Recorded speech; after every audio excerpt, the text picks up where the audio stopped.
I ended my last class over this observation that all theories related to empowerment of women, whether it were modernization theories uh, by the capitalist economists, or whether it were world system theory or dependency theory. They tried to explain the reasons for exploitation of women and tried to provide a solution for the uplift of women from their eternal marginalization. But all of those theories were flawed due to the reason that they failed to take account of the presence of women in the economy and role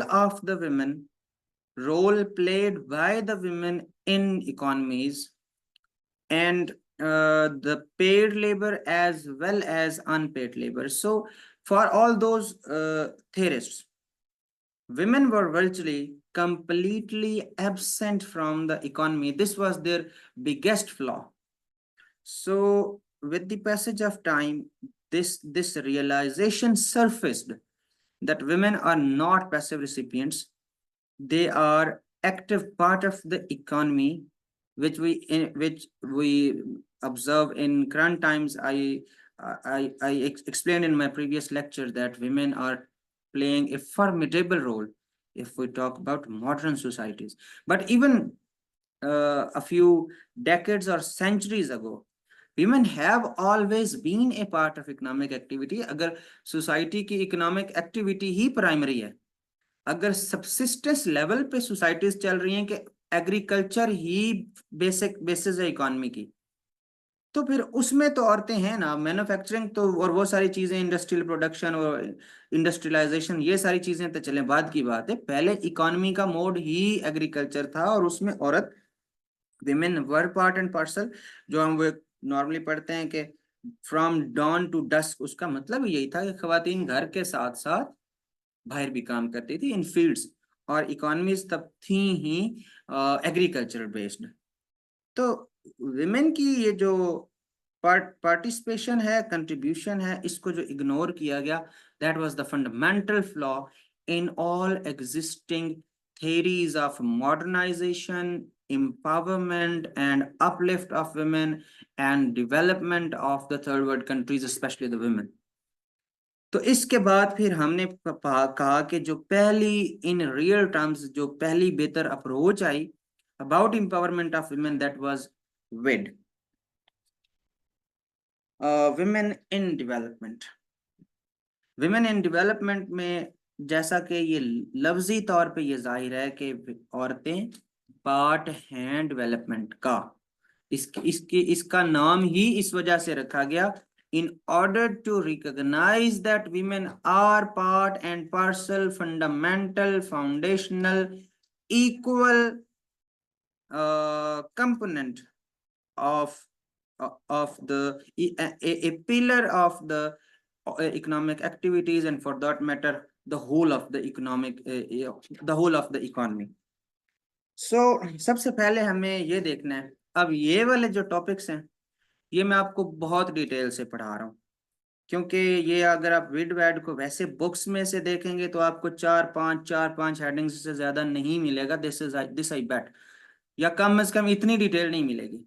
तो मैं इसको parts में divide करके, अगर खाली हम देख रहे हैं कि विड क्या है, विड बेसिकली ये तीन अप्रोचेज हैं, विच, विड, वैड एंड गैड। आगे उनकी जो सब ब्रांचेस हैं, या विड में या वैड में या गैड में जो पॉलिसीज अडॉप्ट की गई, उनके सेपरेटली उनको क्रिटिसाइज भी किया गया, उनकी स्ट्रेंथ्स और वीकनेसेस को भी देखा गया। So I will be going in a lot of details, आप बस इसको समझते जाए।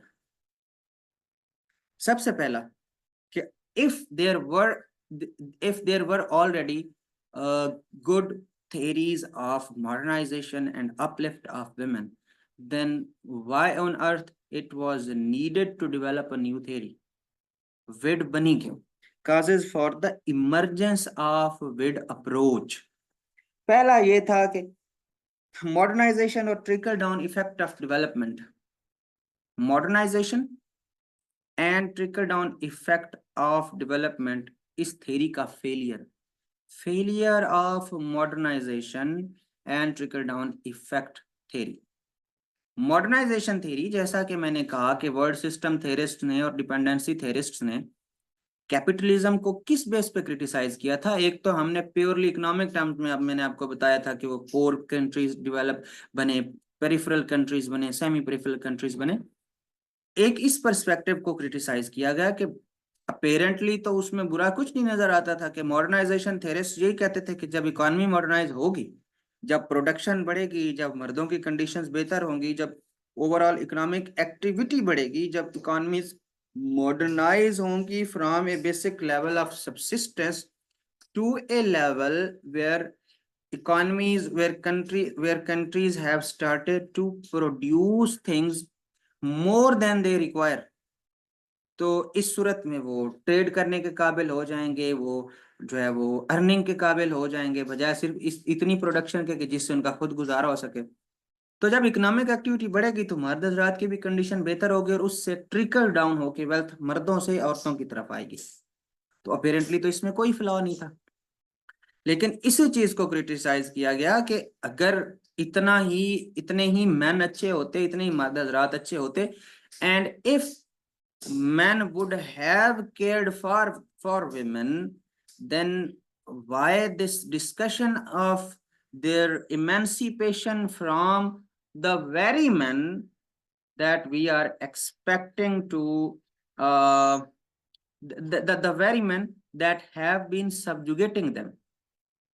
तो वही मर्द हजरात जो उनको दबा के बैठे हुए हैं, उनसे हम एक्सपेक्ट कैसे कर सकते हैं कि ट्रिकल डाउन होकर उनकी खवातीन की तरफ भी जाएगी, या बाय डिफॉल्ट तो ऐसा जरूरी नहीं है कि घर में मर्द कमा रहा है तो उससे औरत की कंडीशन भी बेहतर हो जाए।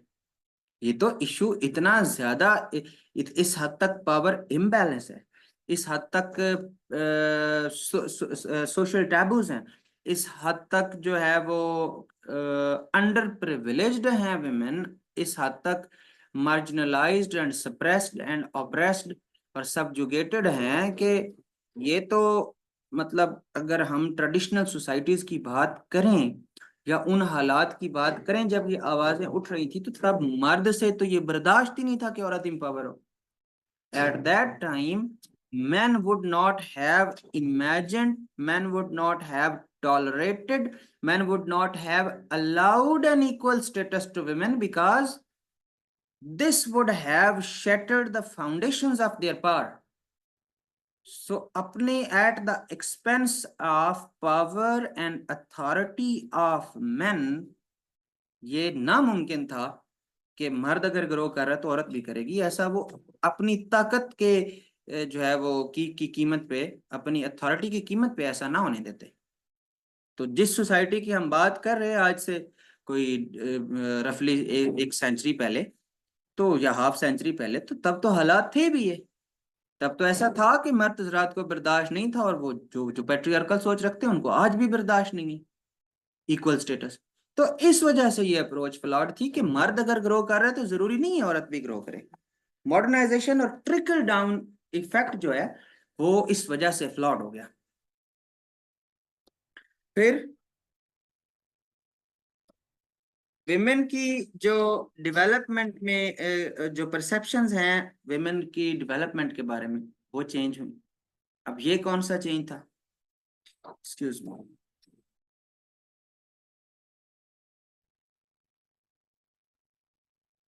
जो यूएनओ ने डेकेड 1960 टू 70 में ये जो रखा विमेन के लिए, इसमें ये चीज रियलाइज हुई, they are a separate force, they cannot rely on the development of just men, so there should be separate planning for them।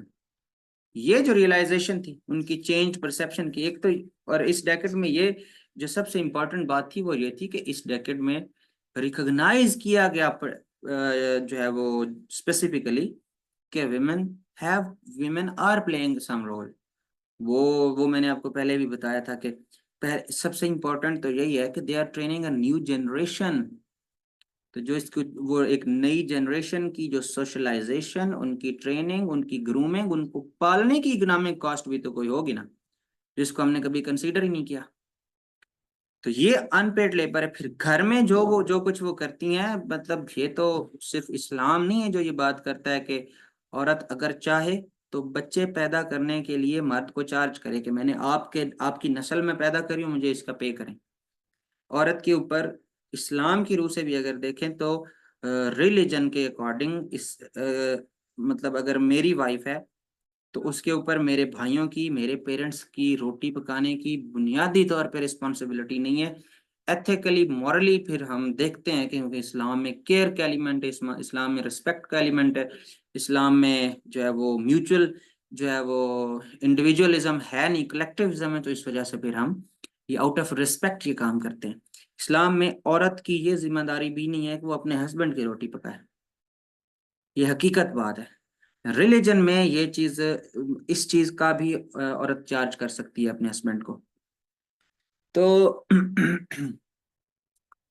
अ, और फिर उसका एक सेपरेट घर, वो भी जरूरी है। तो ये रियलाइजेशन सिर्फ इस्लाम में है नहीं, ये रियलाइजेशन बाकी सिविलाइजेशंस में भी, या फिर बाकी भी जगह पे ये चीज, ये लिटरेचर ऐसा वजूद में आया, इस चीज को रियलाइज किया गया कि बहुत सा ऐसा काम है जिसके लिए women are unpaid, they are doing labor but that is unpaid labor।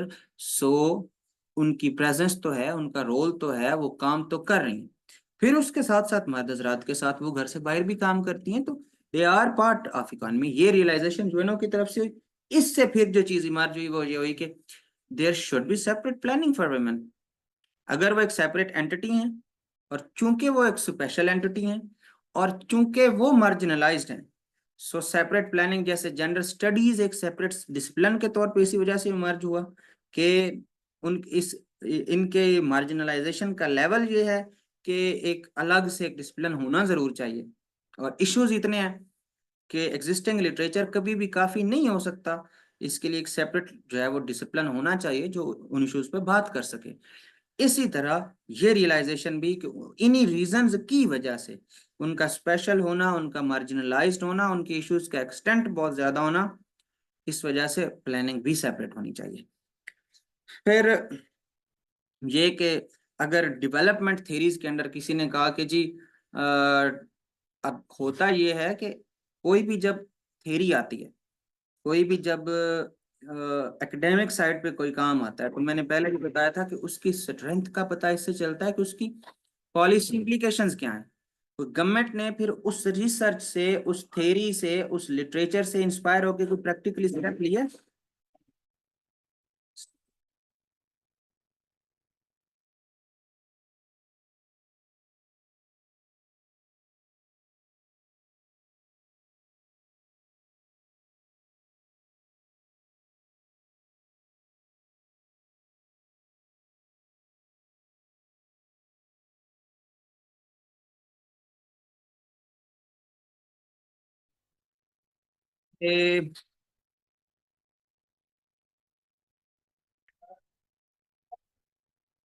कि पॉलिसी इम्प्लीकेशन से पता चलता है कि कोई रिसर्च कितनी इम्पैक्टफुल रही है।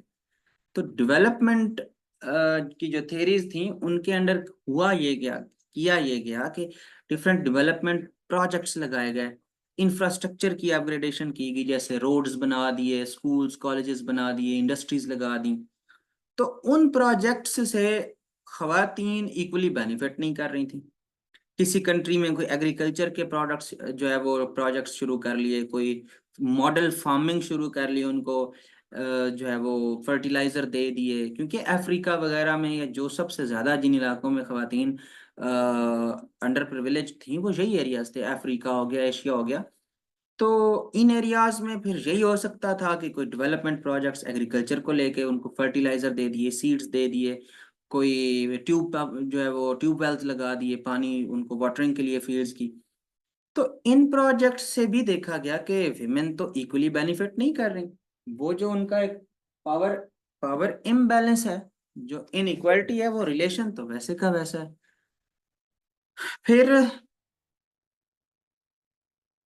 एक ये हम यानी ये तीन चार बातें होगी कि कौन सी परसेप्शंस चेंज हुई 1970s में।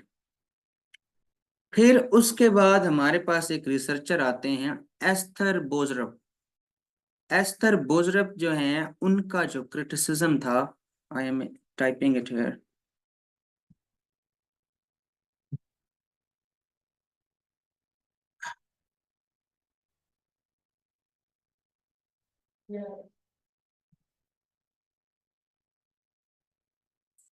एस्थर बोजरफ जो हैं, उन्होंने एक बुक लिखी। यूं समझ लें कि सबसे ज्यादा जो इन्फ्लुएंशियल साबित हुई वो उनकी ये रिसर्च साबित हुई। उनकी इस रिसर्च ने इंस्पायर किया न्यू थिंकिंग को। तो उन्होंने कहा कि एक तो जो मेल डोमिनेटेड डेवलपमेंट ब्यूरोक्रेसी है, सबसे पहले तो उन्होंने बात ये की कि जो आपने ऑफिसर्स, जो वर्कर्स, जो एडमिनिस्ट्रेटर्स लगाए हैं, जो आपकी डेवलपमेंट की थेरीज को प्रैक्टिकल शेप दे रहे हैं, जो पॉलिसीज को प्रैक्टिकल शेप दे रहे हैं, वो तो मर्द नजर आते हैं। वो तो विमेन के रोल को इग्नोर कर देते हैं, अगर विमेन को रोल प्ले कर भी रही हैं, and they are blind to the role of women. मसला तो फिर यही होगा कि मर्द, अगर आप उस ब्यूरोक्रेसी में, women if they are not part of that, women की जो एफर्ट्स हैं, अगर उनको equally if they are not being accounted for, तो फिर फायदा ही नहीं है। दूसरा, उन्होंने ये बात की कि अफ्रीका में जो आपने एग्रीकल्चर के प्रोडक्ट्स शुरू किए हैं, उससे तो विमेन जो हैं वो मजीद ऑप्रेस हो रही हैं। जो इन इक्वलिटी का रिलेशन है वो तो मजीद परपेचुएट हो रहा है। कैसे? विमेन को तो आपने प्रॉपरली ट्रेन नहीं किया एग्रीकल्चर के लिए, मर्द हजरात को ट्रेन कर दिया, तो वो तो उसी तरह रही, वो तो मजीद जो है वो तनकीद का निशाना बनी। फिर उन्होंने कहा कि जो विमेन हैं, उनके पास तो अब आपने मर्द हजरात को तो ट्रेन कर दिया है, विमेन तो अब अकॉर्डिंग टू न्यू रियलिटीज, उनके पास तो अब वो न्यू सरकमस्टांसेस के अकॉर्डिंग स्किल ही नहीं है। उनकी स्किल्स को आपने डेवलप नहीं किया, तो उनकी तो इनकम स्टेटस और पावर पहले से भी कम हुए। और साथ में उन्होंने जो बुक लिखी, ट्रिकल डाउन इफेक्ट का फेलियर, इसमें इस पे उन्होंने क्रिटिसिज्म किया। और उनकी जो बुक है, he was a Danish economist, उनकी जो बुक है women's role in economic development, इस बुक में उन्होंने ये सारी बात की। वहां से फिर ये टर्म इजाद हुई, विड। और ये विड जो टर्म है, ये सबसे पहले यूज की गई women's committee of the Washington DC chapter of the society for international development. ये इतना बड़ा नाम है इसका, the women's committee of the Washington DC chapter of the society for international development. ये एक नेटवर्क था फीमेल डेवलपमेंट प्रोफेशनल्स का, और वो इन्हीं मौजूआत पे काम कर रहे थे। अब वेट, हम ये टर्मिनोलॉजी निकल आई, परसेप्शंस भी चेंज हो गई, तो फिर वेट में डिफरेंट क्या था?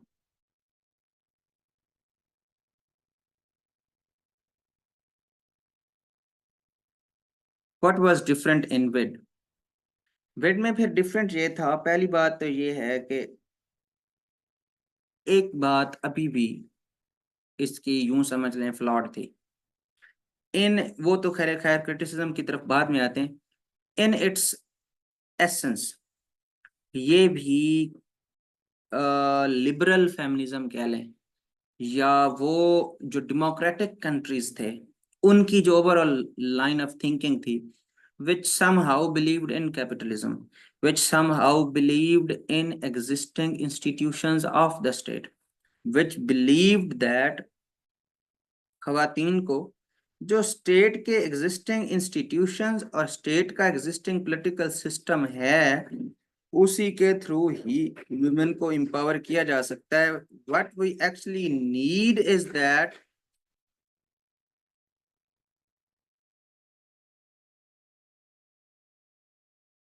what we actually need is specific targeted programs for women। Existing institutions को छेड़ने की जरूरत नहीं है, पॉलिटिकल सिस्टम को, स्टेट को छेड़ने की जरूरत नहीं है। कोई जंग मोल लेने की जरूरत नहीं है रियासत के खिलाफ। तो with in the available institutions हम वुमेन को एम्पावर कर सकते हैं। तो अपने थिंकिंग में इन इट्स एसेंस ये सपोर्टिव था एग्जिस्टिंग इंस्टीट्यूशंस के लिए, स्टेट के लिए, और इज एग्जिस्टिंग इकोनॉमिक सिस्टम के लिए, एग्जिस्टिंग पॉलिटिकल सिस्टम के लिए। तो पहली तो ये थी कि जो है वो इनकी मेथोडोलॉजी कह लें या अजम्पशंस कह लें या एम्स कह लें, वो ये था कि हमने जो मॉडर्नाइजेशन थेरीज हैं उनको लिबरल फेमिनिज्म की थेरीज के साथ कंबाइन करना है। मैंने आपको समझा दिया है कि लिबरलिज्म जो है that is basically democracy, basically capitalism, and basically believe in existing system. So जो कुछ फेमिनिस्ट कह रहे हैं उनकी लाइन ऑफ थॉट को मर्ज कर दिया जाए लिबरलिज्म के साथ। यानी इसका मतलब यही है कि आप स्टेट के इंस्टीट्यूशंस पे बिलीव करते हुए वुमेन को एम्पावर करें। फिर integration without challenging existing social structures, ये मैंने बात आपको कर दी कि हमें किसी जंग की जरूरत नहीं है। ये असल में इस वजह से ये डिस्टिंक्शन क्रिएट करना जरूरी है कि विड इन इट्स अप्रोच सपोर्टर था कैपिटलिज्म का। ये तो मार्क्सिस्ट फेमिनिस्ट थे या मार्क्सिस्ट इकोनॉमिस्ट थे जो स्टेट की ही मुखालफत करते थे, जो कैपिटलिज्म की ही मुखालफत करते थे। इस वजह से ये डिस्टिंक्शन यहाँ पे ड्रॉ करना जरूरी है कि विड जो कि पहली अप्रोच आई औरतों की एम्पावरमेंट की आफ्टर मॉडर्नाइजेशन थेरीज या डेवलपमेंट थेरीज, वो that believed in state. So existing institutions को चैलेंज करने की जरूरत नहीं है, ना शादी को चैलेंज करने की जरूरत है, ना मर्द हजरात को चैलेंज करने की जरूरत है, ना रियासत को चैलेंज करने की जरूरत है, ना इकोनॉमिक सिस्टम को, ना पॉलिटिकल सिस्टम को, ना कैपिटलिज्म को चेंज करने की जरूरत है, ना डेमोक्रेसी को चेंज करने की जरूरत है, ना इंस्टीट्यूशन ऑफ मैरिज को चेंज करने की जरूरत है। So this was an approach that believed in support of the state instead of challenging existing institutions। फिर इसका एक फोकस क्या था? अब चूंकि विमेन को एम्पावर तो करना था, वेड आने से पहले भी ये बात तो रियलाइज हो चुकी थी कि जो एग्जिस्टिंग मॉडर्नाइजेशन थेरीज हैं वो जरूर फ्लॉड है। स्टेट को भले चैलेंज नहीं करना, लेकिन एग्जिस्टिंग थेरीज को जरूर ट्रांसफॉर्म करना है। तो फिर क्या ऐसा तरीका हो सकता है कि विमेन को एम्पावर किया जाए? वो यही हो सकता है कि कुछ स्पेसिफिक जो है वो आप प्रोग्राम्स लॉन्च कर दें विमेन के लिए, कोई उनको कोई ऐसे बिजनेसेस दे दिए जाएं, को उनको इस तरह ट्रेन कर दिया जाए कि वो अपनी इनकम जनरेट कर लें। तो income generating activities for women, ये इसकी एक बड़ी रियलाइजेशन थी कि उनके लिए कुछ सेपरेट, हम जैसे इस सिलाई के लिए उनको ट्रेन कर दें उनको। ये आज भी बांग्लादेश ने क्या किया, उन्होंने वो मैंने कल बताया को 4.4 मिलियन विमेन जो हैं वो सिर्फ ये टेक्सटाइल इंडस्ट्री से कनेक्टेड है। तो आप उनके लिए कोई भी ऐसा, आप छोटे प्रोडक्ट्स जो हैंडीक्राफ्ट्स हैं, छोटे मोटे आर्टिफैक्ट्स हैं, आप उनके लिए उनको ट्रेन कर दें, वो घर बैठे कोई काम कर लें, कोई वो उससे अपनी जो है वो इनकम जनरेट कर लें। आप उनको स्मॉल लोन्स दे दें, माइक्रो फाइनेंसिंग उनको कर दें जिससे वो छोटे लेवल के बिजनेसेस रन कर सकें। तो इस तरह की चीजें, वो घी बना के उसको सेल कर सकें, वो मतलब अगर आपने उनको इनकम ही जनरेट करवानी है तो उनको एक भैंस लेके दे दें। तो ये उस सोसाइटी की बात है जब प्राइमरीली एग्रीकल्चर से कनेक्टेड थे लोग। तो वो उससे घी बना दें, वो उसका मिल्क जो है वो उनको आप कोई ऐसे रिसोर्सेज दे दें कि जिससे वो अच्छी पैकिंग कर सकें मिल्क की या डिलीवरी कर सकें मिल्क की। तो एनी सॉर्ट ऑफ एक्टिविटीज जिससे उनकी इनकम जनरेट हो सके। फिर कौन से वो इंस्टीट्यूशंस थे जिन्होंने विड अप्रोच को फॉलो किया, जिन्होंने अडॉप्ट किया इसको और इसके अकॉर्डिंग विमेन को एम्पावर करने की कोशिश की? वो इंस्टीट्यूशंस कौन से हैं? UNO, IMF and world bank. सारे कैपिटलिस्ट इंस्टीट्यूशंस थे, सारे ऐसे इंस्टीट्यूशंस थे जिनके फाउंडिंग मेंबर्स या जिनके मेंबर्स प्राइमरीली डेमोक्रेसी पे बिलीव करते थे या जिनका पॉलिटिकल सिस्टम डेमोक्रेसी था। इन तीनों इंस्टीट्यूशंस ने, वर्ल्ड बैंक ने भी प्रोग्राम्स लॉन्च किए, आईएमएफ ने भी दिए, कर्जे दिए, ये वो, यूएनओ ने भी ऐसे बहुत से प्रोग्राम्स लॉन्च किए। तो ये तीन इंस्टीट्यूशंस हैं जिन्होंने ओरिजिनली विड को अडॉप्ट किया। अब विड की मतलब इस अप्रोच को हम यूं कह लें कि पहले भी मॉडर्नाइजेशन थ्योरीज एग्जिस्ट कर रही थी। बेनिफिट क्या हुआ, वेड अप्रोच को अडॉप्ट करने का फायदा क्या हुआ, क्या इसमें डिफरेंट था, विमेन इन डेवलपमेंट इस चीज को फोकस करने का बेनिफिट क्या हुआ, what was so special about this approach. पहली बात तो ये है कि जेंडर रिलेशंस में इंप्रूवमेंट आई। अब इस बात को क्वांटिफाई करना तो थोड़ा मुश्किल है, क्योंकि ये बहुत जगह पे तो अप्लाई नहीं हुई है थ्योरी। बहुत कोई लंबे चौड़े प्रोजेक्ट्स तो नहीं लगाए गए, चंद कंट्रीज में सीधा सीधा प्रोजेक्ट्स लगाए गए। तो हमने फिर ये यूं समझ लें कि एक्सट्रैक्ट की है ये बात, ये अंडरस्टूड सी बात है, ये लॉजिकली यही है कि जहाँ पे विमेन जो हैं वो खाली ये रिकॉग्नाइज कर लेना कि they are part and parcel of economic activity, तो जो मर्दों की नज़र में ख्वातीन की पोजीशन थी वो थोड़ी बेहतर हुई। अगर वो घर का एक अर्निंग हैंड बन रही हैं इक्वल एट दैट टाइम, या कोई वो इन्फ्लुएंशियल रोल प्ले कर रही हैं, तो इससे उनके रिलेशंस थोड़े से बेहतर हुए। एक इसको देखने का एस्पेक्ट ये है। दूसरा ये है कि विमेन की मार्जिनलाइज होने की रीजन ही उनकी इकोनॉमिक मार्जिनलाइजेशन थी। तो जब उन्होंने अर्न करना शुरू कर दिया, तो थोड़े से जो है वो बिहेवियर चेंज हो गया मेल मेंबर्स का। दूसरा, विमेन का जो रोल है सोसाइटी में उसका नैरो व्यू चैलेंज हो गया, कि विमेन सिर्फ बच्चे पैदा करने के लिए और रिप्रोडक्शन के लिए, ये जो व्यू था ये चेंज हो गया। तो जो narrow role of women in society that was challenged, एक ये इंप्रूवमेंट है।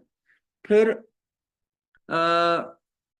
विमेन जो है वो एक्टिव रिसिपिएंट, पैसिव रिसिपिएंट्स नहीं, एक्टिव पार्ट है डेवलपमेंट का, इकोनॉमिक एक्टिविटी का, इकोनॉमिक ग्रोथ का, प्रोडक्शन का, रिप्रोडक्शन का।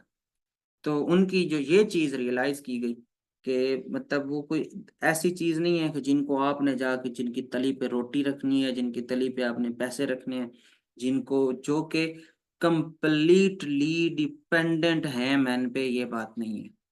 सो ये है पैसिव रिसिपिएंट के जो खुद से कुछ कर ही नहीं सकती। तो जब उन्होंने खुद से कुछ करना शुरू कर दिया और जो कुछ वो कर रही थी वो रियलाइज कर लिया गया, वो एक्सेप्ट कर लिया गया, तो फिर ये भी एक्सेप्ट कर लिया गया कि वो पैसिव नहीं है, दे आर एक्टिव पार्ट। और ये बात मैंने बार बार अपने लेक्चर में रिपीट की है, क्योंकि इस बात के गिर्द गिर्द घूमता है। इससे बात आगे अगली शुरू होती है, अगर आप उनको रिकॉग्नाइज ही नहीं कर रहे। Women and development in itself name भी यही है, टर्म एब्रीविएशन भी इसकी यही है, टर्म भी यही शो करती है कि they are part of economy. So ये चीज के उनको एक एक्टिव कंट्रीब्यूटर कहा गया बजाय पैसिव रेसिपिएंट्स के। फिर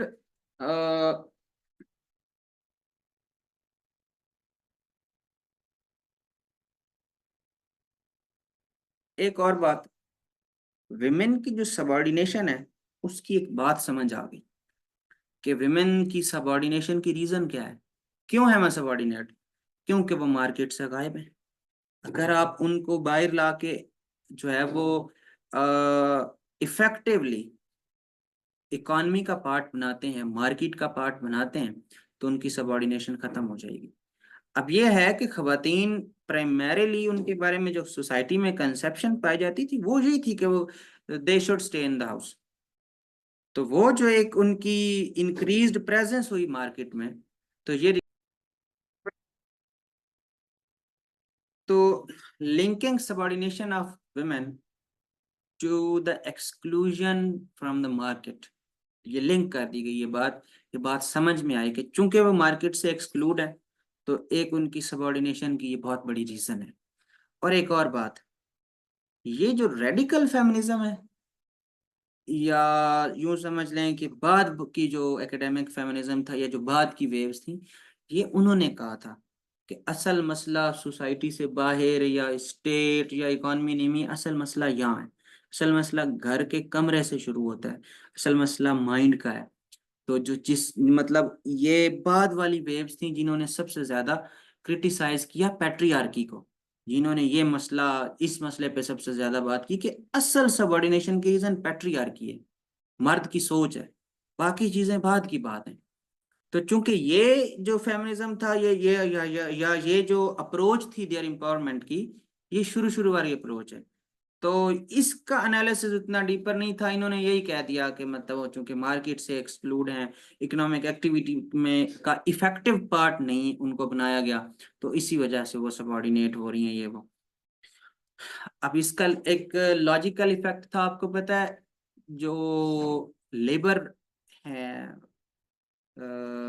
इंटरनेशनल लेबर ऑर्गेनाइजेशन के अकॉर्डिंग, वो जो एक इंटरनेशनल लेबर डे मनाया जाता है, तो असल में उसकी हिस्ट्री तो ये है कि उस दिन कुछ जो है वो मजदूर मरे थे, और वो मरे क्यों थे, बिकॉज वो प्रोटेस्ट कर रहे थे। लेकिन इम्पॉर्टेंट बात यह है कि जो लोग ये मरे थे, या जिन लोगों ने अपने एम्प्लॉयर्स के खिलाफ, कैपिटलिस्ट के खिलाफ शुरू किया था प्रोटेस्ट, उन्होंने सीखा बहुत कुछ था। उनके जहनों में ये जो जो डर था, जो फियर था कि क्या होगा, वो खत्म हो गया था। और वो प्रोटेस्ट नतीजा थे कि फिर across the world labour laws बनाए गए और लेबरर्स को कुछ राइट्स दिए गए।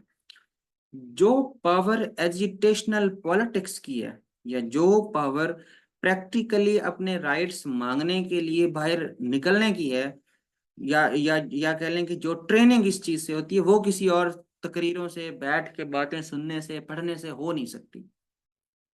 तो खिलाफत मूवमेंट में खिलाफत मूवमेंट में यही चीज हुआ कि हमें मुसलमानों को नुकसान तो बहुत हुआ।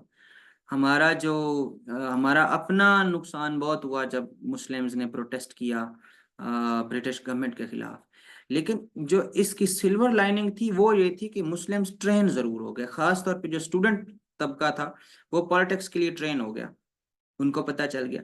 इसी तरह हम जब फ्रेंच रेवोल्यूशन देखते हैं, या जो रशियन रेवोल्यूशन देखते हैं, तो ये सारे इस वजह से पावरफुल थे कि इन्होंने जो अवेयरनेस क्रिएट की लोगों के जहनों में अपने राइट्स के लिए, वो तारीख में अपनी मिसाल आप थी।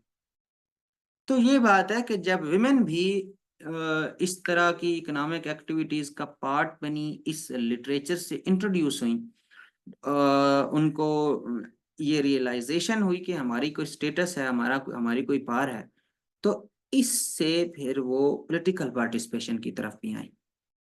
विमेन जो हैं, ये चीज उनके लिए एक इम्पीटस साबित हुई कि अगर वो इकोनॉमी का हिस्सा बन सकती हैं, तो पॉलिटिक्स का हिस्सा क्यों नहीं बन सकती। सो जो उनका प्रेजेंस थी in decision making, political participation, ये साइड इंप्रूव हुई। फिर उनको अपने लीगल राइट्स का पता लगा, ये बहुत इंपॉर्टेंट बात थी। मैं अपने हर लेक्चर में, जो कि जेंडर पे होता है, वे फॉरवर्ड में ये बात जरूर करता हूँ कि विमेन की एम्पावरमेंट की सबसे पहली कड़ी जो है एजुकेशन के बाद, वो उनके लिए लीगल प्रोटेक्शन होनी चाहिए। पर वो विमेन लॉज जो हैं, जेंडर सेंसिटिव पॉलिसीज जो हैं स्टेट की तरफ से, वो बहुत जरूरी हैं। तो अपने लीगल, जिसको आज हम एक बड़ा वो सिविक सेंस के तौर पे कह देते हैं, कि आज भी लोगों को नहीं पता हमारे राइट्स क्या हैं, हम क्या क्या स्टेट से क्लेम कर सकते हैं। तो ये रियलाइजेशन बहुत इंपॉर्टेंट थी, उनको अपने लीगल राइट्स पता लगे विमेन को। जो घर बैठी औरत मार्केट में आ गई है, आहिस्ता आहिस्ता एक्सपोज हो रही है न्यू लिटरेचर से, तो उनको अपने लीगल राइट्स का पता चला। ये चीज स्पेशल थी विमेन एंड डेवलपमेंट की, या ये इसका बेनिफिट था, या ये इसका स्कोप था, या ये इसकी इंपॉर्टेंस थी, या ये इसका डिस्टिंक्टिव फीचर था फ्रॉम अदर मॉडर्नाइजेशन और डेवलपमेंट थेरीज। फिर वायलेंस भी कम हुई अगेंस्ट वुमेन। जब जाहिर है, एक मतलब ये आप लोग अपने घरों में ऑब्जर्व कर लेना, या आपने किया होगा, या कर लेना, कि ऐसी खवातीन जो घर का अर्निंग हैंड होंगी, अगर उनके खिलाफ वायलेंस होती है, तो यकीनन उस मर्द में कोई साइकोलॉजिकल डिसऑर्डर होगा, या उस औरत के कैरेक्टर में कोई मसला होगा, या उस मर्द के कैरेक्टर में कोई मसला होगा। अदरवाइज वायलेंस उन खवातीन के खिलाफ होती नहीं है जो घर का अर्निंग हैंड होती हैं। तो ये चीज बहुत पावरफुल है, बहुत इंपॉर्टेंट है कि अगर औरत घर का अर्निंग हैंड बन जाए, तो उसका स्टेटस जो है वो बहुत इंप्रूव हो जाता है, तो इससे वायलेंस भी कम हुई। फिर विमेन के दरमियान आपस में कम्युनिकेशन बढ़ी। मतलब ये ऐसे ही है कि जैसे दो खवातीन बैठ के किसी दो लड़कियां बैठ के किसी बच्ची को मोटिवेट करते हैं, कि आपको पढ़ना चाहिए, आपको घर वालों से बात करनी चाहिए कि मैट्रिक से आगे मैंने, एफएससी के आगे मैंने यूनिवर्सिटी में भी जाना है। हो सकता है वो मान जाएं, निचली इश्यूज होंगे, मान जाएंगे। तो इस तरह जो छोटे छोटे विमेन के रिलेटेड इश्यूज थे, उनके बारे, सबसे पहला तो इम्पोर्टेंट बात थी कि जब हम, आप यूं समझ लें कि ये वो दौर है जब मल्टीपल इम्पीटस मिल रहे थे खवातीन को कि वो एक पॉलिटिकल फोर्स के तौर में आए, के तौर पे सामने आए, एक ऑर्गेनाइज्ड ग्रुप की शक्ल में सामने आए। तो ये जो उनकी ऑर्गेनाइजेशन थी, इसी को तो हम बाद में बतौर फेमिनिस्ट मूवमेंट के देख रहे हैं। तो उनकी इस विड अप्रोच से भी उनके आपस में कम्युनिकेशन बढ़ी, उनके आपस में लिंकेजेस बढ़े, उनके इश्यूज के बारे में अवेयरनेस होना शुरू हो गई, और उनके आपस में म्यूचुअल सपोर्ट बढ़ना शुरू हो गई, क्योंकि सारी खवातीन तो अंडर डेवलप नहीं थी ना। ये अब वो दौर है कि जब औरतें पॉलिटिक्स में भी आ चुकी थी, जब आहिस्ता आहिस्ता कुछ खवातीन इंपॉर्टेंट लीडरशिप पोजीशंस पे भी आ रही थी। अब हम बात करें 1970s की, ब्रिंग इट टू पाकिस्तान। तो यहाँ पे अगर हम बात करें बेगम राना लियाकत अली खान की, तो वो प्राइम मिनिस्टर, वो वाइफ थी लियाकत अली खान की। तो ये अफवाह उन्होंने बनाया, बहुत सारे कॉलेजेस उन्होंने बनवाए, बहुत सारी यूनिवर्सिटीज उन्होंने बनवाई। हमारी एक और बेगम शाइस्ता इकराम उल्ला, वो पाकिस्तान की रिप्रेजेंटेटिव थी यूएन में, and they fought a very well case for the protection of women in UN. तो पूरी ऐसे समझ लें कि वो कोई विमेन के लिए कोई मेरे ख्याल से कोई यूनिवर्सल डिक्लेरेशन नहीं, हाँ, universal declaration of human rights जब बन रहा था तो उसमें उनकी कोई कंट्रीब्यूशन है या कोई जनरली कोई थी। बहरहाल विमेन के लिए उन्होंने, पूरी दुनिया की खवातीन उनको ओप करती हैं कि she played a very active role for the women of the all regions of the world. तो इन्फ्लुएंशियल विमेन जो थी उस टाइम, अगर उनकी प्रेजेंस में बाकी खवातीन का आ जाना, उनके सामने विमेन के इश्यूज रेज हो जाना, लिंकेजेस बनना, कोऑपरेशन इनसे बढ़ना, और उनसे फिर ऐसी ऐसी इम्पावर्ड, ऐसी प्रिविलेज्ड विमेन थी जो प्रैक्टिकल स्टेप्स ले सकती थी। अगर कोई एक ऐसी खातून है जो जिसने किसी एक शहर में एक खाली कोई 2 कमरों वाला स्कूल भी बनवा दिया है बच्चियों के लिए, तो ये बहुत बड़ी डेवलपमेंट थी। तो इस तरह ये बात हो रही है कि जो इम्प्रूव्ड कम्युनिकेशन हुई और उनकी म्यूचुअल सपोर्ट बढ़ी, विमेन के लिए सपोर्ट बढ़ी जब ये कम्युनिकेशन बेहतर हुई। तो फिर अमेरिका में पर्सी अमेंडमेंट हुई 1973 में,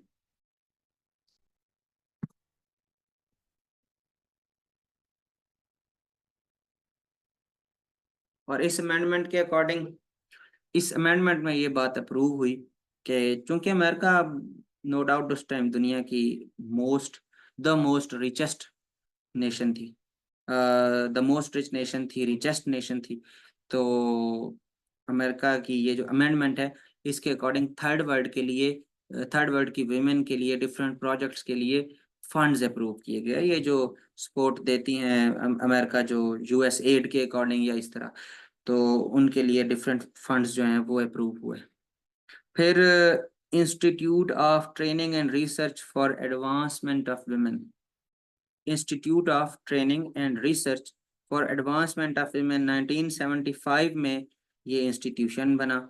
इसका मकसद रिसर्च था, ट्रेनिंग था, जो डेवलपमेंट ब्यूरोक्रेसी है, विमेन हैं, उनको प्रोजेक्ट्स कहाँ कैसे लॉन्च करने हैं, क्या करना है, इसमें मतलब लिटरेचर पे भी फोकस था, इसमें ट्रेनिंग पे भी फोकस था। तो ये इंस्टीट्यूशन वजूद में आया।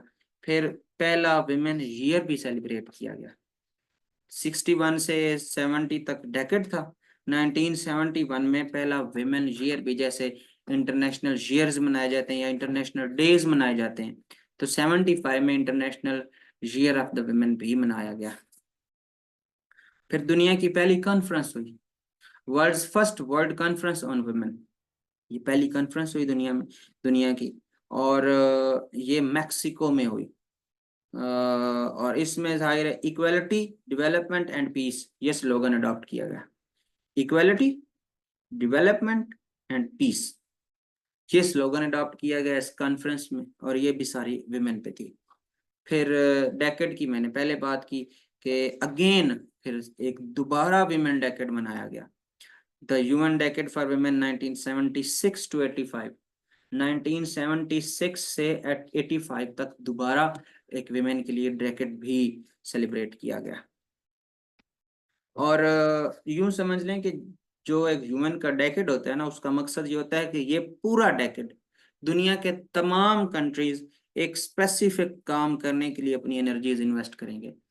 इस डेकेड का मतलब था कि इस इन 10 सालों में हर स्टेट विमेन की कंडीशंस बेहतर करने के लिए डिफरेंट पॉलिसीज अडॉप्ट करेगी, whether it is about education, whether it is about reducing violence against them, और their economic empowerment, और providing them with such opportunities जिससे उनकी इनकम जनरेट हो सके। विड फिर जो अब मतलब हम कह तो रहे हैं कि विमेन डेवलपमेंट का हिस्सा है, विमेन के लिए सेपरेट प्लानिंग होनी चाहिए, विमेन के लिए ट्रिकल डाउन इफेक्ट फेल हो चुका है, विमेन की इनकम जनरेशन के प्रोग्राम्स लॉन्च होने चाहिए। ये तो हम अब तक थ्योरेटिकली पढ़ रहे थे ना, ये सारी बात तो होगी थ्योरेटिकल।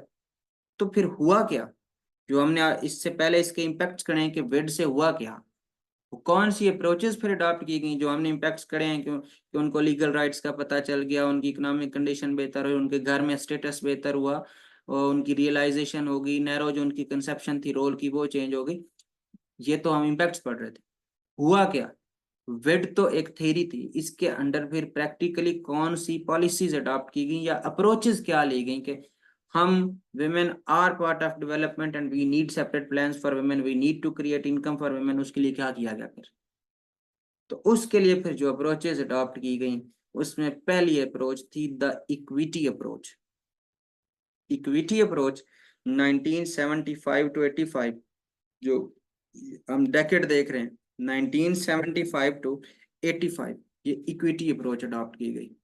और आप लोगों को पता है कि इक्वालिटी और इक्विटी का मतलब क्या है। इक्वालिटी का मतलब ये है कि जो है वो आप सभी के बराबर, सभी को बराबर रिसोर्सेज दो। और इक्विटी का मतलब ये है कि अगर दो लोगों को आप रिसोर्सेज दे रहे हैं और उनका स्टेटस इक्वल है ही नहीं, तो एक को आप ज्यादा रिसोर्सेज दो ताकि वो इक्वल हो सके। तो इक्विटी अप्रोच ये थी कि चूंकि खवातीन अंडर प्रिविलेज्ड हैं तो उनके लिए हमें ज्यादा काम करने की जरूरत है। फॉर एग्जांपल, अगर आप कोई गरीब फैमिली है तो आपने लोन देना है तो आप औरत को दो बजाय मर्द को देने की। इक्विटी अप्रोच, अब ये मर्द को दे दोगे तो फिर कोई फर्क नहीं पड़ेगा। तो इक्विटी अप्रोच में फोकस किया गया कि विमेन के लिए हमें ज्यादा रिसोर्सेज, ज्यादा केयर, ज्यादा पॉलिसीज की जरूरत है, उनको ज्यादा सपोर्ट की जरूरत है।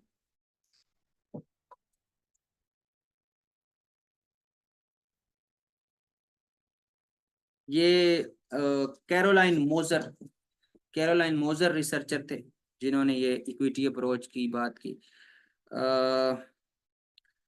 तो इसका मतलब क्या था, एक तो हो गया कि हमने उनको इक्वालिटी के बजाय हमने उनको ज्यादा प्रमोट करना है, ज्यादा सपोर्ट करना है। दूसरा इसका मतलब क्या है, हमें women centred redistribution of power and resources. जो रिसोर्सेज हमने देने हैं विमेन सेंटर्ड होने चाहिए, या यूं कह लें कि अगर स्टेट में जो रिसोर्सेज पहले अवेलेबल हैं या जो मिल रहे हैं, रीडिस्ट्रीब्यूशन से सिंपली ये समझ लें जैसे लैंड रिफॉर्म्स हो जाती हैं। अगर किसी एक के पास 100 एकड़ है तो आप उससे जो है वो कम करके जो है वो कुछ गरीबों में तकसीम कर देते हैं। तो ये रीडिस्ट्रीब्यूशन होने की जरूरत है। कुछ रिसोर्सेज, एग्जिस्टिंग रिसोर्सेज और कुछ न्यू रिसोर्सेज डाइवर्ट करने की जरूरत है, not just resources but power as well. तो पावर का मतलब क्या है कि अगर हमने पावर को रिडिस्ट्रीब्यूट करना है तो इसका मतलब क्या है, खवातीन को पॉलिटिक्स में ले आओ, उनके लिए कोटा रख दो, उनके लिए सीटें फिक्स कर दो।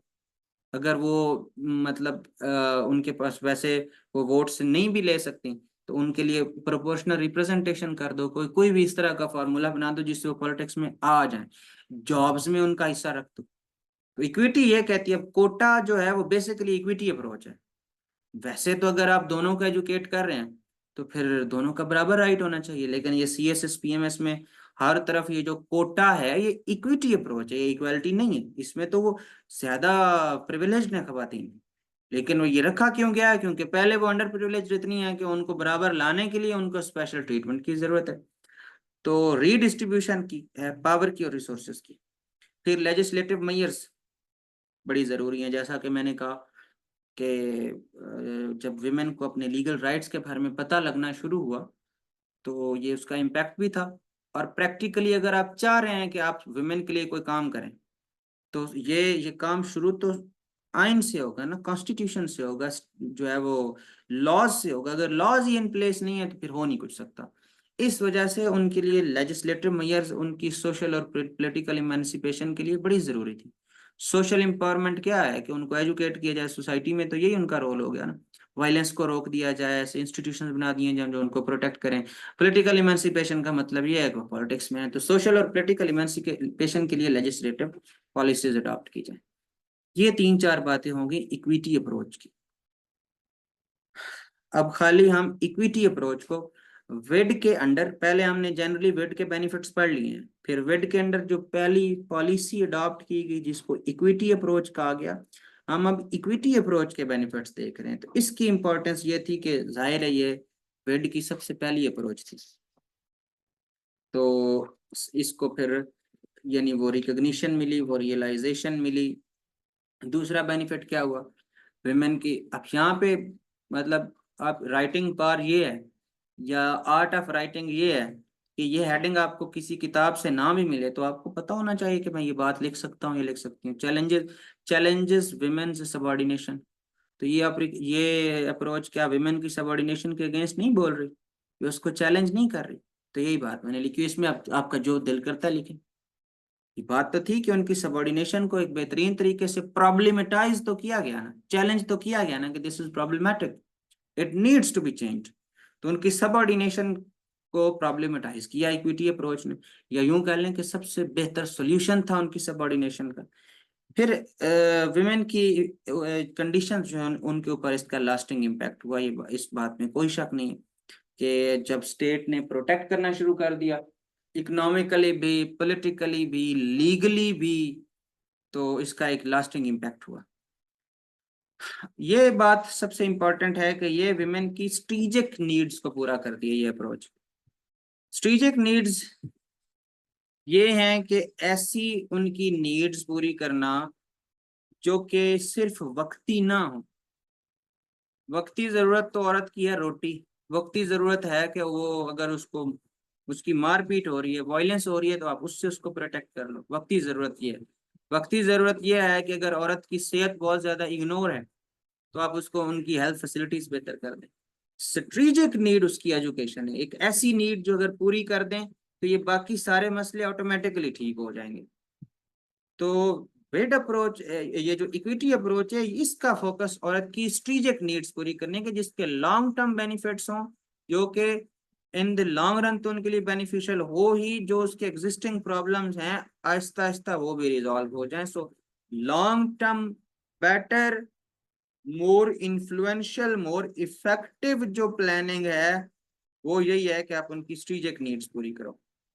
तो ये इसका एक बेनिफिट था कि ये खवातीन की स्ट्रेटेजिक नीड्स को पूरा करता है। अब हम खाली इसी की कि जो इसकी पहली इक्विटी अप्रोच थी इसकी शॉर्ट कमिंग्स क्या थी, इसकी अगर हम इसकी शॉर्ट कमिंग्स देखें तो जो डेवलपिंग नेशंस हैं उन्होंने यही कहा कि ये तो जी वेस्टर्न एजेंडा है और वेस्टर्न फेमिनिज्म है, हमें इसकी जरूरत नहीं है। ये वो जो एक मतलब आप उन औरतों को कह रहे हैं कि उनको पढ़ाई कराओ, उनको आप स्कूल कॉलेज में भेजो, उनको सियासत में ले आओ, जिसका बेचारी का मसला रोटी है पहले उसको रोटी तो दे लो। वही बात जो मैं कर रहा था कि मसला ये है कि स्ट्रेटेजिक नीड्स नो डाउट पूरी करो, लेकिन एक बंदे के पास चॉइस हो, भाई आपको रोटी चाहिए या आपने स्कूल में जाना है, तो वो क्या अडॉप्ट करेगा?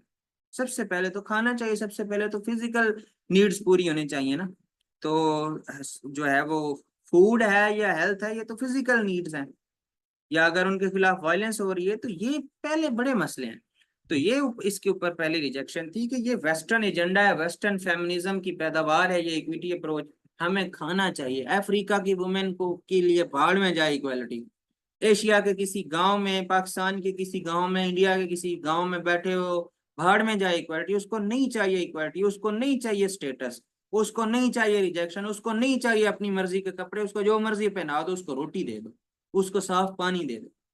तो ये मसला था एक तो कि ये अप्रोच जो है ये उनकी स्ट्रेटेजिक नीड्स तो पूरी कर रही है, लेकिन उनकी एक्चुअल नीड्स तो पूरी कर नहीं रही, करंट नीड्स तो उनकी पूरी कर नहीं रही। तो हमने इसको क्या करना है? फिर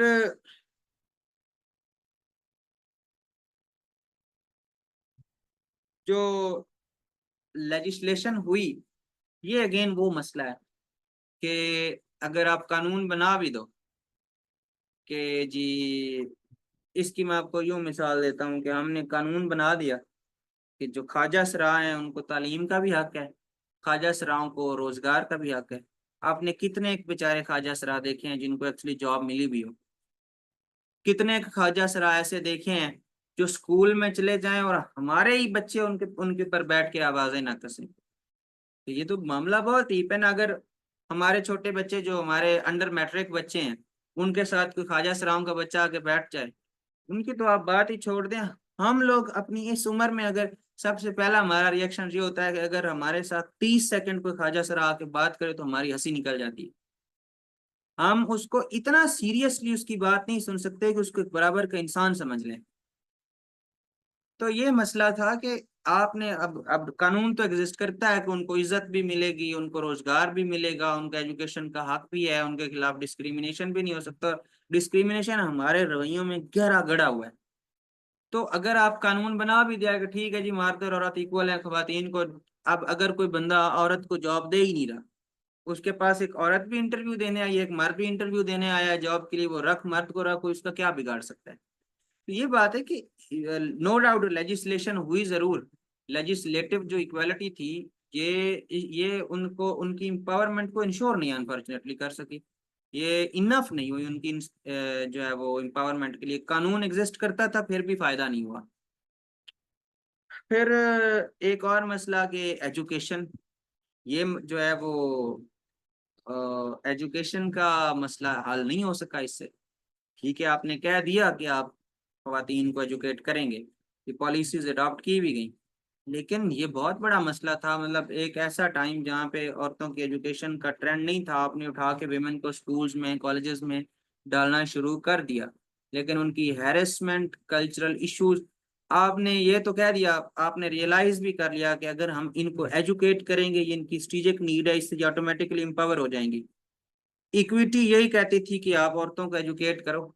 आप ना सिर्फ उनको अब इक्विटी ये कहती थी कि आप मर्द को एजुकेट करो, औरत को एजुकेट भी करो और स्कूल कॉलेज जाने के पैसे भी दो। इक्विटी ये है कि उसको ज्यादा रिसोर्सेज दे दो ताकि वो एजुकेशन ले सके। लेकिन यहाँ पे आके बात खत्म थोड़ी हो जाती है। आपने वो स्कूल जाते हुए, स्कूल से वापस आते हुए जो उसके ऊपर आवाजें कसी जाएंगी, जो लोगों के रवैये होंगे, जो फैमिली का क्रिटिसिज्म होगा, जो स्कूल में मेल टीचर्स का जो एटीट्यूड होगा, ये सारे मसले कैसे रिजॉल्व होंगे? तो इन इश्यूज ने कैसे रिजॉल्व होना है? वो जो सारे कल्चरल बैरियर्स थे, जो टैबूज थे, ये इश्यूज कैसे ठीक होंगे? ये ठीक नहीं हो सके। तो उनकी एजुकेशन का मसला भी एड्रेस नहीं हो सका। फिर पॉलिसी और प्रैक्टिस में बहुत गैप्स थे। थर्ड वर्ल्ड में ऐसी पॉलिसीज अडॉप्ट जरूर की गई, लेकिन प्रैक्टिकली वुमेन के लिए हुआ कुछ नहीं। फिर इस अप्रोच का एक और मसला कि ये डाइवर्सिटी ऑफ कल्चर्स को इनकॉर्पोरेट नहीं कर सकता। डाइवर्सिटी ऑफ कल्चर्स का अगेन मसला ये है, ये जो अफ्रीका की विमेन थी, थर्ड वर्ल्ड की विमेन थी, उनका अगेन वही आर्ग्यूमेंट कि ये वेस्ट की खातून के लिए तो ये एक अच्छी अप्रोच हो सकती है, लेकिन एक ऐसा कल्चर जहाँ पे औरत पढ़ना ही नहीं चाहती, एक ऐसा कल्चर जहाँ पे हर औरत प्रेफर ही नहीं करती कि वो अपने हस्बैंड के खिलाफ जाए या उसको कोई सोसाइटी में बाहर निकले, वो बाहर निकलना ही नहीं चाह रही, तो आप उसको क्या कर लोगे उसके लिए? तो कल्चर्स के अकॉर्डिंग चले ना। एक मुस्लिम कल्चर है, वहां की खातून की में फॉर एग्जांपल अपनी प्रेफरेंस है कि वो घर रहेगी, वो बुर्का करेगी, वो बाहर नहीं जाएगी। आप उसकी एम्पावरमेंट के लिए कर क्या लोगे? तो आपको कल्चर्स के अकॉर्डिंग चलना चाहिए। आप स्पेसिफिक नीड्स देखें, जिस कल्चर में विमेन की जो स्पेसिफिक नीड्स हैं उसके अकॉर्डिंग चलें। फिर लास्ट चीज ये कि जो कि सही मानों में क्रिटिसिज्म एक बनता है, वो ये है कि फिर अगेन ऊपर ऊपर की बातें तो कर रही थी, रियासत की, इंस्टीट्यूशंस की, इकोनॉमिक एक्टिविटीज की, पॉलिसीज की, टारगेटेड वुमेन स्पेसिफिक अप्रोचेस की, लेकिन कल्चर पे तो बात कर नहीं रही थी, जेन पे तो बात कर नहीं रही थी, पेट्रियार्की पे तो बात कर नहीं रही थी, जो कि असल इब्तदा थी इस अनइक्वल रिलेशन की। जब मर्द चाह ही नहीं रहा कि औरत इंपावर हो, तो बाकी स्टेट क्या कर लेगी जब घर का मर्द ही नहीं चाह रहा? स्टेट कह रही है कि ये लो 1000 रुपया, आपको 1000 रुपया आप मंथली देते हैं, जो है वो आप अपनी बेटी को पढ़ाएं, मैं विलिंग ही नहीं हूँ पढ़ाने के लिए, तो इसमें स्टेट क्या कर लेगी। ये मसला था कि इसने जेंडर का एनालिसिस नहीं लेके आई। तो ये असल तो बात जेंडर स्टडीज की तो शुरू ही ये होती है कि हमने डिफरेंट बायोलॉजी की वजह से औरत, एक को औरत बना दिया, एक को मर्द बना दिया। ये जो बायोलॉजी का डिफरेंस था जिसको बुनियाद बना के हमने एक को हमेशा के लिए डिफरेंट बना दिया, दूसरे को हमेशा के लिए डिफरेंट बना दिया, और इस कॉन्सेप्ट ऑफ जेंडर से ये सारी इनइक्वालिटी, सबऑर्डिनेशन, सब्जुगेशन निकले हैं। अगर यही चीज ये एनालिसिस में नहीं आ रही तो फिर औरत कैसे इंपावर हो सकती है, फिर फायदा ही नहीं। ये इसके ऊपर क्रिटिसिज्म था।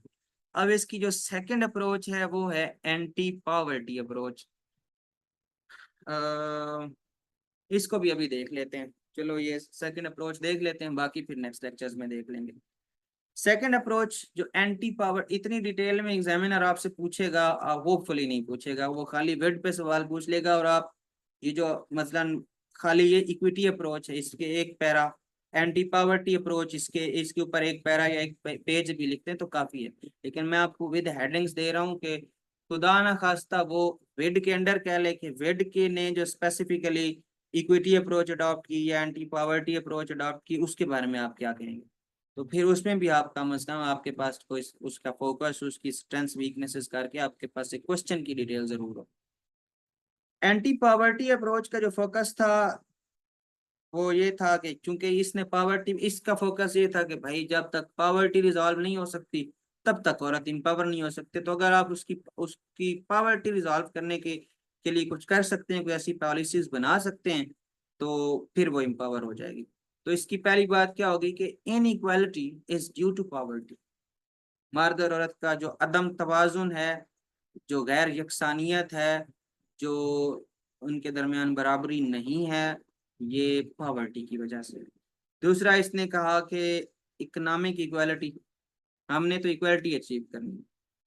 अगर इक्वालिटी आ गई तो फिर जेंडर इक्वालिटी ऑटोमेटिकली आ जाएगी, या मर्द और औरत की इक्वालिटी, फिर लॉजिकल रिजल्ट होगा इस चीज का अगर हम इकोनॉमिक इक्वालिटी लेके आते हैं। और ये बड़ी पावरफुल सोच भी है, ये हकीकत भी है। अगर इकोनॉमिकली वो हो जाए बराबर, तो ये बात याद रखिएगा कि अगर आपके घर की औरत इकोनॉमिकली एम्पावर है तो आप उसको थप्पड़ नहीं मार सकते, आप उसको दबा नहीं सकते, आपको उसकी बात सुननी जरूर पड़ेगी। तो इकोनॉमिक इक्वालिटी चाहिए, उन्होंने कहा ये है सबसे पावरफुल चीज अगर आप उनको एम्पावर करना चाहते हैं। फिर प्रोडक्टिव रोल को बढ़ाने की जरूरत है। आपने जब औरत को ट्रेन ही नहीं किया कि वो इंडस्ट्री में काम कर सके, आपने औरत को ट्रेन ही नहीं किया कि किसी वर्कशॉप में काम कर सके, तो फिर फायदा क्या। अगर आप औरत को प्रोडक्टिव रोल के लिए ट्रेन करते हैं, वो इकोनॉमिक एक्टिविटी का कोई पार्ट बन सकती है। अब आज देखें, मैंने कल के लेक्चर में बताया कि women are part of manufacturing, women are very good entrepreneurs, तो वो आईटी सेक्टर में है, हर जगह पे है। तो आप उनका प्रोडक्टिव रोल बढ़ाएं ना, जिससे कुछ प्रोड्यूस हो सके, जिससे कोई इनकम जनरेट हो सके, आप उसको इस तरह ट्रेन करें तो स्मॉल इनकम जनरेटिंग प्रोजेक्ट्स हो जाए, जिससे वो कुछ ना कुछ बना सकें, कुछ बेच सकें। तो ये अप्रोच सबसे ज्यादा पॉपुलर हुई एनजीओस में, जो एंटी पॉवर्टी अप्रोच थे। ये आप जरा एनजीओस का काम देख लें, जो भी विमेन सेंट्रिक एनजीओस थे उन्होंने किया क्या, उन्होंने औरतों को सिलाई के लिए ट्रेन कर दिया। और आज भी अगर मतलब आप अक्रॉस द वर्ल्ड देखें तो टेक्सटाइल सेक्टर्स में क्या है, ये एक छोटी सी स्किल है, उनको सिलाई सिखाएगी और उससे वो अपना पूरा पूरा खानदान संभाल के बैठी। ऐसा भी हुआ कि उनको सिलाई मशीनें औरतों को वैसे दे दी गई, सेलेक्ट किया गया कि एक पर्टिकुलर गांव में या एक रीजन में या एक शहर में ये वाली 100 खवातीन सबसे गरीब हैं, उनको 100 सिलाई मशीनें दे दी। इस तरह मल्टीपल ऐसे प्रोजेक्ट्स हुए जिससे जो है वो उनको इनकम जनरेटिंग एक्टिविटीज के लिए एनजीओज ने बड़ा काम किया। सो ये जो एंटी पावर्टी अप्रोच थी एनजीओज में सबसे ज्यादा पावरफुल थी। इम्पोर्टेंट क्या थी, इसकी इम्पोर्टेंस क्या थी, इसकी इम्पोर्टेंस ये थी कि चूंकि इसका टारगेट ही सबसे ज्यादा गरीब खवातीन थी, सबसे ज्यादा पुअर खवातीन थी, तो जो गरीब खवातीन थी वही वो खवातीन थी जो सबसे ज्यादा मार्जिनलाइज्ड भी थी, जिनके पास खाने के पैसे नहीं थे, उनको क्या ही पता होगा कि हमारे लीगल राइट्स क्या हैं, रोटी नहीं थी उनको क्या ही पता होगा कि रियासत क्या होती है, वायलेंस का कॉन्सेप्ट क्या होता है। उनको तो यही पता है कि अगर हस्बैंड की बात ना मानी तो मार पड़ेगी, इससे आगे उनको कुछ पता ही नहीं। तो वो जो खवातीन थी जो सबसे ज्यादा अंडर प्रिविलेज थी, इस अप्रोच ने उनको टारगेट किया। हाईली मार्जिनलाइज्ड जो विमेन है उनको टारगेट किया एंटी पावर्टी अप्रोच में। अब इसका टारगेट स्ट्रेटेजिक नीड्स के बजाय स्पेशल नीड्स था। जो वो भी थर्ड वर्ल्ड विमेन की जो स्पेशल नीड्स थी, इसका टारगेट वो था। क्यों? स्ट्रेटेजिक नीड्स थी एजुकेशन, लीगल एम्पावरमेंट, ये वो। स्पेशल नीड्स क्या थी? रोटी, कपड़ा, सेहत। ये स्पेशल नीड्स थी जो उनकी एक्चुअल जो कुछ उनको चाहिए। स्पेशल नीड्स ये थी कि अगर एक फैमिली में एक बंदे को पता ही नहीं है कि कोई फैमिली प्लानिंग नाम की भी कुछ चीज होती है, तो अगर औरत जो है वो बेचारी 7 बच्चे 8 बच्चे पैदा करके उसका बेड़ा गर्क हुआ है, तो उस फैमिली को, उस औरत को आप जो है वो कंट्रासेप्टिव्स दे दो, उसको कोई टेबलेट्स दे दो, जिससे कोई वो फैमिली का ओवरऑल जो है वो नंबर रिड्यूस कर सके, कोई साइज कंट्रोल कर सके फैमिली का। तो ये फिजिकल नीड्स थी, ये स्पेशल नीड्स थी। तो इस अप्रोच ने स्पेशल नीड्स पे काम किया बजाय स्ट्रेटेजिक नीड्स पे। फिर ये पहला स्टेप था और निसेसरी फर्स्ट स्टेप था विमेन की फाइट फॉर इक्वालिटी। अगर आप उनको इक्वल बनाना चाहते हैं खवातीन को, तो सबसे पहले तो इनको इकोनॉमिकली बराबर बनाओ ना। उनका रास्ता साफ हो जाएगा, मैदान साफ हो जाएगा, बाकी जो आप इक्वालिटीज चाह रहे हैं। तो सबसे पहले ये बात हकीकत है कि अगर इकोनॉमिकली वो इक्वल हो गई तो बाकी all other forms of equality would follow. So this was necessary first step for their greater fight for equality. यहाँ पे हमारे पास ये तीसरी अप्रोच थी, एंटी पावर्टी अप्रोच। इससे आगे हमारे पास एफिशिएंसी अप्रोच है, वो इंशाल्लाह हम जो है वो, और एम्पावरमेंट अप्रोच वो इंशाल्लाह हम नेक्स्ट लेक्चर्स में देख लेंगे। आज के लिए मेरे ख्याल से इतना काफ़ी है, आज तो काफ़ी लंबा लेक्चर हो गया।